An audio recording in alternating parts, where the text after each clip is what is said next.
Hi mga koto, sa video po na ito, ituturo ko sa inyo kung paano mag-DIY ng pagpapalit ng wiper blades ng inyong sasakyan.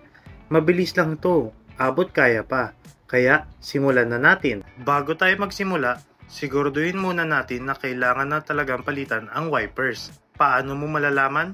Kung nag-iiwan na ng guhit o hindi na malinaw ang pagpunas. Palatandaan na yan ay kailangan ng palitan. Narito ang mga kakailanganin natin, mga bagong wiper blades. Siguraduhin na sakto sa modelo ng sasakyan mo at kaunting pasensya at tiyaga. Una nating gagawin, itaas ang wiper arm para hindi ito nakadikit sa windshield. Pangalawa, hanapin ang maliit na clip o button na humahawak sa blade.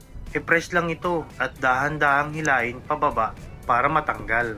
Ngayon naman, kuhanin natin ang bagong wiper blade. I-align ito sa hook wiper arm at slide paakyat hanggang sa marinig mo ang click. Ibig sabihin nakakabit na ito ng maayos. Ibalik ang wiper arm sa windshield tapos subukan natin gamitan ng washer fluid.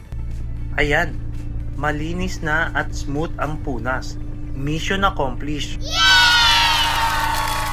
At yan mga ka-auto, tapos na ang ating DIY wiper replacement. Kung nakatulong sa iyo ang video na to, huwag kalimutan mag-like, subscribe at i-share sa iba. Hanggang sa susunod na car tip, ingat!